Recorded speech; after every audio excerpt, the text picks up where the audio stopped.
Narrowboat, narrowboat, narrowboat, Will. Oh, I like him. He lives on a boat, doesn't he? I've got something tapping and rattling around this area. So I've just disconnected this alternator belt. I'm going to run the engine to see if... I'm going to see if that engine still makes that noise. Let's give it a go, shall we?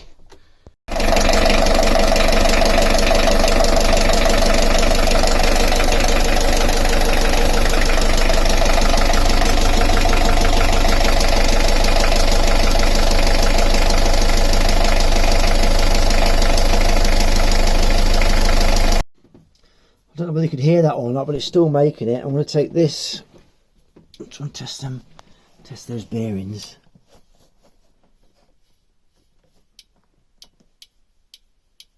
What's that noise?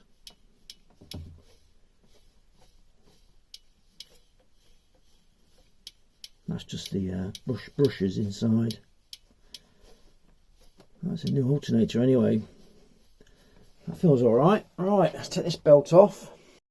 I've now released this belt. That bearing feels beautiful.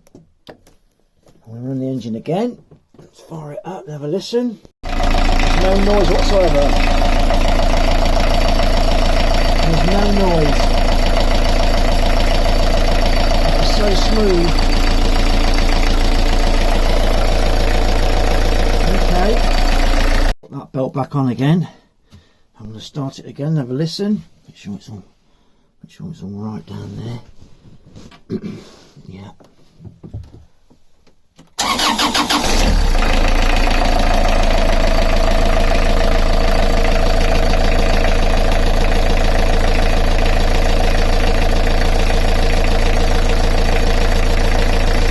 No, that's all right. I'm going to put that other belt back on again and then try that. Noise has stopped now. Funny, isn't it?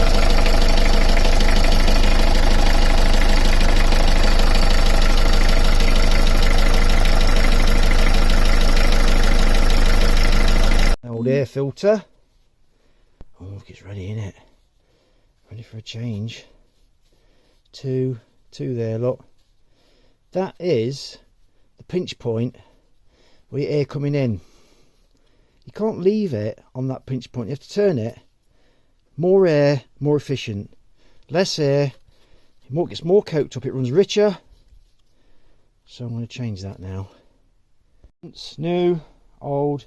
These are about a tenner for these. I've used this twice. Last two services, you can see it collects there. So you need to turn, see, that's where the pinch point is. You need to turn it, look. Because there's nothing in there oddly, but there is there, isn't there? This is your new one. Alright, beautiful. It's time to set the valves. It is, how many services is it? Set the valves on the 1st of the 4th, 21. And it's now the end of 21. No, it's 2022. Next week. So 2 years ago, about 4 services ago. So 1, 2, 3, 4 services, a 5th service now. So I'm going to check the valve clearances. I'll give you a quick overview. First, I've got to take this off, so I'll do that forthwith and toot sweet. I've taken the rocker cover off, revealing the mighty heart beneath. So you can see that valve's depressed now a lot, so I would set that valve, that one there. And I tell you what, that feels great as well. Oh. When that valve's depressed, I set that one. When that valve's depressed, I set that one. When that valve's compressed, I set that one. But that valve's compressed now, so I could actually set that one. But no, that one's, yeah. As simple as that. When one valve's compressed, you just set the other valve that's opposing it. So that one and that goes down, that one, and that goes down. Simplified way of doing it. I can't see any timing marks, it's just too buried. So this is the best way that I know for me, for my engine, the way I do it for me. So it's up to you how you do it. This is how I do it. So, hey, that is the settings. 0.006 on 0.13 millimeters. And as straight away, this is beautiful. It's just slight resistance to it, so I'm not touching that. If you want to touch it, you'd have to undo that, which is probably a 9mm, and then adjust that screw to get just a bit of resistance on that tappet. So that one's all right. So we're going to that one's depressed now. Look, see that one? But I'm not going to do that. I'm going to go in sequence. So that one wants to go down. That one's got playing as well. Look, eh? Let's check that bad boy. I reckon these are going to be all right, all these. But anyway, let's do that one now. Get the light there. Not that one down. And check that one next. All right.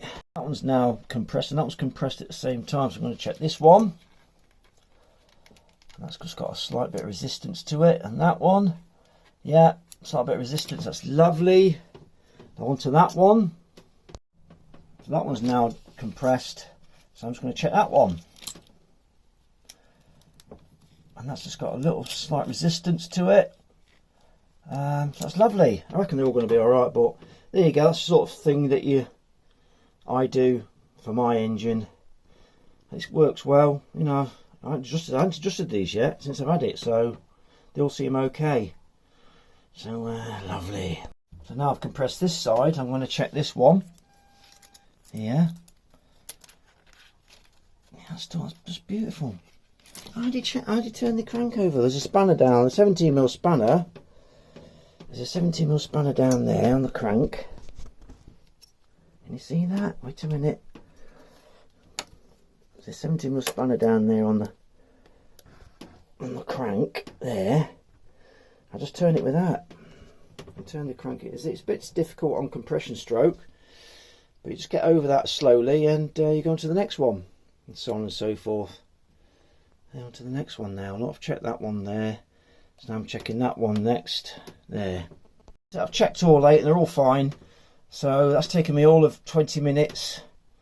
But the hardest bit for me is disturbing the paintwork. Oh, eh?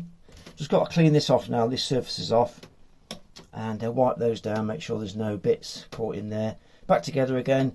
I'll give it a service. Put a smear of grease on this seal so I can reuse it. There we are. Beautiful. Put that back on again. And I've got this pipe on here. That's the hard bit of getting that pipe under there, you know. I'm trying to wiggle this on at the same time, so let's see how we get on. I tell you now, that was a bit of a son of a gun to get that on. So you've got to try and feed this in under that pipe. You know, you've got to heat it up, put in some hot water. Makes it all pliable, you know. Right, let's get these back on and then job done, I think. Filthy thumbs up. That Ripper's 500 hours. It's time for a service. My last service was a full service on the 12th of the 7th, 21. I've done 250 hours, so it's time for a service. I've done the tappets. I've set those. I've done the belts on the 1st or the 4th. I might to write it down. If I put it in a book, I'll just lose it. Look how squiggly it is, look, eh? Not very neat, is it? That one was neat. I was having a good day. So there we are. It's time for a service. Oil today. I'm not doing the fuel filters. I'm doing the gearbox oil. I've already checked the belts. I've already done the valves. Checked the valves. They're all fine. Just got to check the coolant. And that's been checking nuts and bolts. Top priority. Nuts and bolts on the coupling. The coupling link. Because I don't care how tight you put them. They're always coming loose. There's so much stress on those. So here we go.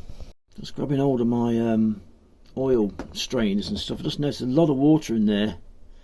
That can't be just condensation. I've just changed that bloody seal on there as well. Oh God, I'll have to do it again. What I'm going to do while it's off, I'm going to weld some handles on that, because that is an absolute bastard to get off. So I'm going to weld some handles on there. I'm going to clean all that out, because that is absolutely strange. That can't be condensation. There's a lot of condensation, look. But that can't all be condensation, can it? Surely, not a big puddle like that. But look at the walls are soaked. So it might be. That's why it gets so rusty. I'm going to check this seal anyway. It's a new seal, look. New seal, brand spanker. Oh, I'll do it again. There's always something else in there. Right. That stop valve there, you've got to turn that on so you can pump the oil out of the engine. Unscrew that to release any pressure while you're sucking the oil out. So you just pump the oil out like so.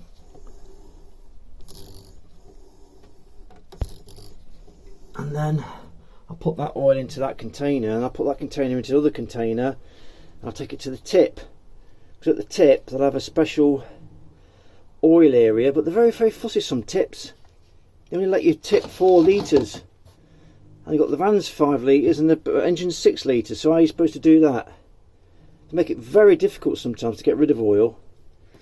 So anyway, let's hope for the tip round here will let me take all the oil down, you know. Let's crack on. Just pump the oil out till it stops pumping, and then take the oil filter next. And the oil, I always like to smell it and feel it. There's carbon in there, but there's diesel combustion elements in there, but it's black. But it don't feel gritty or anything like that. It feels nice and smooth still, which is lovely. Oh, the last completely emptying.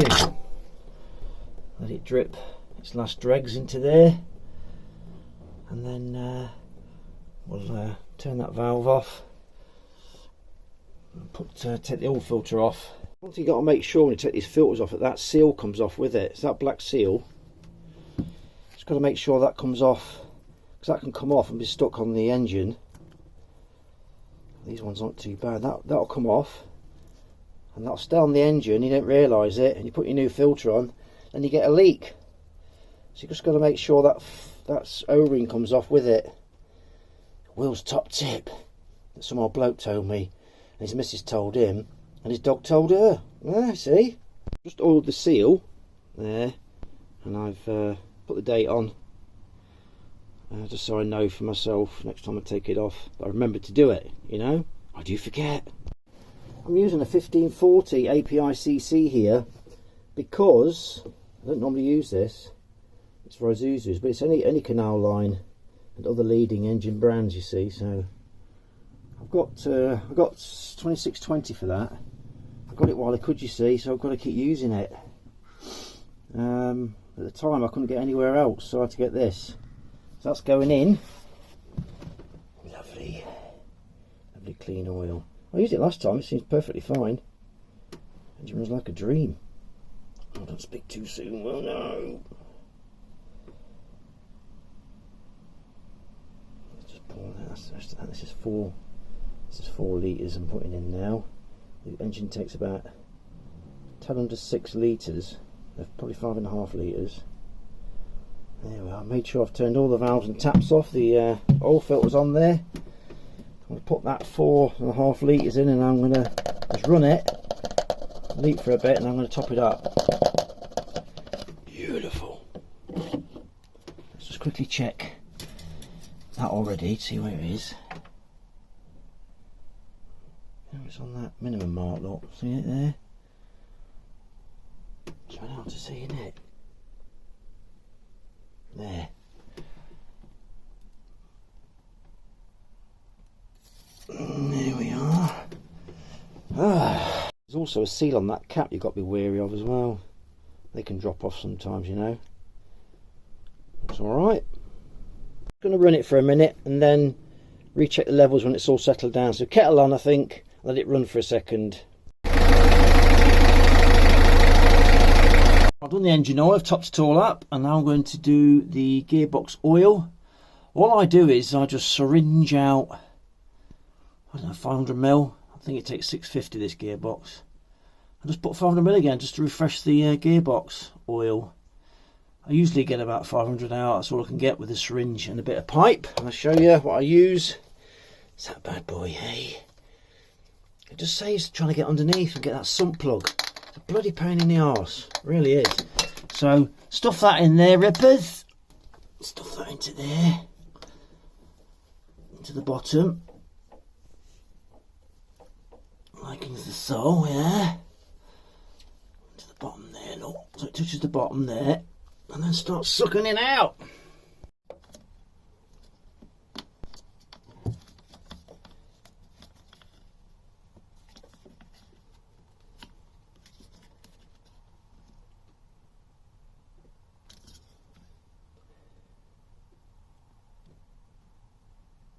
That's what you get out of it. Just under half a litre. That's about 500ml. I'll put 500ml back in again, rippers. Alright.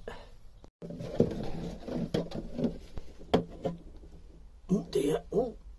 Let's pull that back in. Very satisfying fresh oil, isn't it? Just pulling back in. Just a quick recap on this gearbox. This is a PRM 120D2, and it's an 18mm socket on there. Get a light on that. 18mm socket on there. On the dipstick, you have to check the levels by screwing it back in again. That's a necessity, which is bloody stupid. You can really have to check the levels on these, but that's why I just put back what I take out. And the oil I use is on there. It's auto transmission fluid. That from Alfred's. It's about a tenner, I think, for a litre. Usually a litre does 2 changes for me. Oil's cheap, gearboxes are expensive. Just keep changing it every time I change the oil. Alrighty. This is how I check the nuts and bolts of these couplings. I put the rest of 17mm on there, look, and I'll check that one there. That's tight. And I'll spin it around to the next one.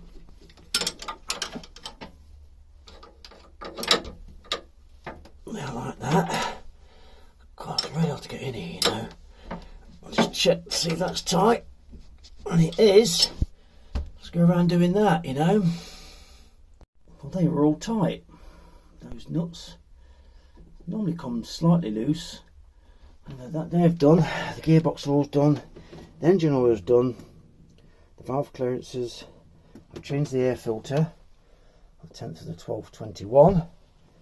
I've rechecked the tension of the belts. One more check, and that is the coolant level. Yeah, that's beautiful. So that's it now then. That's just a service done. Next time I'll change the fuel filters. And at some point I'm going to change the thermostat and flush the coolant out again, so keep tuned. Thanks for watching. Just a quick general wipe over. That paint seems to have lasted alright. It's almost a year old now and it still looks nice and shiny, doesn't it? You know? Oh, great paint. It's well worth 15 quid. Or was it 20 quid? Anyway, around that mark. That's a cheap upgrade and it's really just, it's held its own. Even on the alternators it's still on there a lot. Thumbs up. Filthy thumbs up, eh? Get my hands washed.